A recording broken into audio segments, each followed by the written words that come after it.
Hello friends, कैसे हैं आप लोग। स्वागत है आपका मेरे यूट्यूब चैनल बेसिक क्लास में और मैं हूं विभू मिश्रा। आज हम सीखेंगे कि कम से कम समय में किसी भी बड़े से बड़े नंबर का घनमूल कैसे ज्ञात करते हैं। तो ये एक ट्रिक है फ्रेंड्स, ये ट्रिक है मैथ्स का कि कैसे कम से कम समय में हम बड़े से बड़े नंबर का घनमूल ज्ञात कर लेते हैं। लेकिन इसके लिए हमें केवल एक बात ध्यान में रखनी है कि हमें 1 से 10 तक के नंबर का घनमूल याद होना चाहिए। अगर हमें 1 से 10 तक के नंबर का घनमूल याद है तो हम क्या करेंगे, लाखों की संख्या वाला भी अगर नंबर है तो हम क्या करेंगे, उसका घनमूल फटाफट निकाल सकते हैं। तो चलिए हम पहले यहाँ पे 1 से 10 तक के नंबर का घनमूल देख लेते हैं।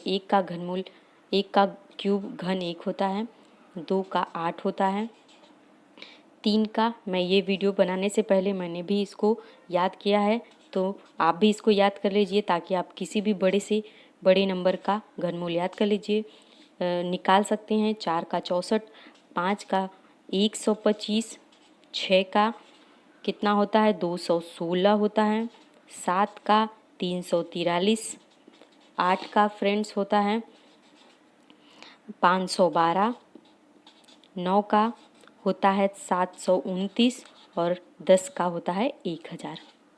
ठीक है, ये हमें पता हो गया 1 से लेके 10 तक के नंबर का घन यानी कि क्यूब। अब हमें यहाँ पे क्या करना है, ध्यान देना है लास्ट डिजिट पर। लास्ट जो डिजिट होते हैं उस पर हमें ध्यान देना है। तो लास्ट डिजिट क्या है, लास्ट डिजिट अगर 1 है, 4 है, 5 है, 6 है, 9 है और 0 है, अगर किसी भी बड़े से बड़े नंबर का अंतिम संख्या जो है लास्ट डिजिट इतना है तो वो सेम होगा। क्या होगा, सेम होगा, वैसे का वैसा ही लिखते हैं। ये इसका पहला नियम ही है। और अगर किसी भी संख्या का अंतिम डिजिट लास्ट डिजिट जो है 2 है तो वो 8 हो जाएगा, और अगर 3 है तो वो 7 हो जाएगा। बस ये क्या हो जाएगा, ये बस इतना ही करना है। ये क्या होगा, फ्लिप हो जाएगा। Flip for 2 to 8 and 3 to 7। ठीक है, इतना तो हमें पता हो गया रूल। अब हम चलिए कोई एक नंबर, बड़े से बड़ा नंबर लेकर देखते हैं कि क्या ऐसा हो पाता है, क्या ये ट्रिक काम में आती है।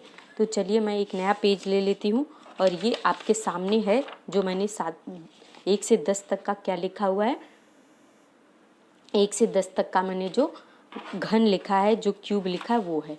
तो चलिए कोई भी एक नंबर ले लेते हैं, जैसे कि ले लिए हमने 39,304। ठीक है, तो इसका लास्ट डिजिट क्या है, इसका अंतिम यहाँ से लेते हैं आखिरी दाहिने साइड से, तो इसका लास्ट डिजिट है फ्रेंड्स 4। क्या है, इस पर मैं बॉक्स बना देती हूँ। 4 है तो यहाँ पे हम क्या लिख लेंगे, 4। क्या हो गया, ये 4 हो गया। ठीक है, आपको समझ में आया, आपको विजन हो रहा होगा, दिखाई दे रहा होगा।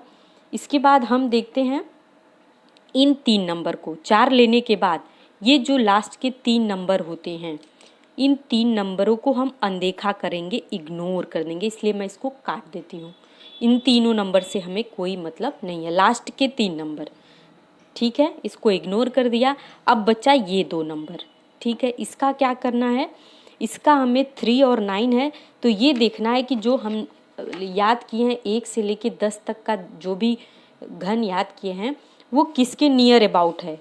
ये जो 39 है किसके नियर अबाउट है, 64 तो बहुत ज़्यादा हो जाएगा 4 का, लेकिन 27 इसके आसपास आता है, यानी कि 3 के नियर अबाउट है। तो यहाँ पे हम क्या लिख लेंगे, 3, यानी कि इसका जो घनमूल होगा 34 होगा फ्रेंड्स। अगर आपको विश्वास ना हो तो 34 गुणे 34 गुणे 34 करेंगे तो यही इसका आंसर आएगा। चलिए एक और एग्जाम्पल हम ले लेते हैं, यहाँ पे मैं लाइन खींच देती हूँ। यहाँ पर हम एक एग्जाम्पल और ले लेते हैं, जैसे कि ये एग्जाम्पल हो गया 6,36,056। ठीक है फ्रेंड्स, 6,36,056।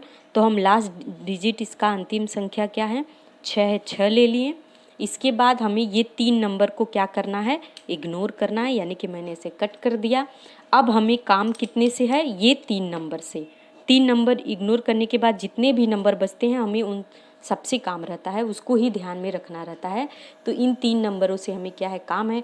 अब चूंकि मैंने अभी आप लोगों को 1 से 10 तक क्या किया था, घन लिख कर दिखाया था, तो क्या है ये 636 किसके नियर अबाउट आता है, 7 का 343 होता है जो कि बहुत कम है, 8 का 512 है और 9 का 729 जो कि बहुत ज़्यादा है। तो हम 8 लिखते हैं, यानी कि यहाँ इस किसका घनमूल के बराबर है, 86। तो इसका आंसर हो जाएगा 86 फ्रेंड्स। अब मुझे आशा है कि आपको ये समझ में आ गया होगा। एक और हम एग्जाम्पल ले लेते हैं जो कि फ्लिप होते हैं, जो कि कन्वर्ट होते हैं। तो मान लीजिए 1,85,000, ठीक है फ्रेंड्स, 193 है, ठीक है। 1,85,000 तो लास्ट डिजिट क्या है, 3 है। मैंने बताया था 3 किस में फ्लिप होता है, 7 में। तो यहाँ पे क्या लिख देंगे, 7 लिख देंगे, ठीक है। इसके बाद हमें ये 3 डिजिट इग्नोर करना है, मतलब हमें इन 3 नंबरों से कोई काम नहीं है। बचा 185, ठीक है फ्रेंड्स, बचा 185। तो ये क्या है, 185 किसके बराबर है, फिर से मैं आपको ये पेज यहाँ सामने लाती हूँ। तो किसके नियर अबाउट होता है, 125 के, यानी कि 5 के। तो यहाँ पे हम इन तीनों की जगह 5 लिख देंगे, यानी कि ये 57 का क्या हो जाएगा, घन। तो इस तरीके से फ्रेंड्स हम क्या करेंगे, फटाफट किसी भी नंबर का कम से कम समय में, अगर हमें 1 से 10 तक याद है तो कम से कम समय में किसी भी बड़े से बड़े डिजिट का घनमूल ज्ञात कर सकते हैं। फिर से मिलते हैं नेक्स्ट वीडियो लेक्चर में। अगर ये आपको ट्रिक पसंद आई हो और अगर मेरे यूट्यूब चैनल को आपने सब्सक्राइब नहीं किया हो तो फटाफट इसको सब्सक्राइब करें, लाइक करें, शेयर करें और कमेंट बॉक्स में अगर आपको कुछ पूछना बताना हो तो ज़रूर लिखें।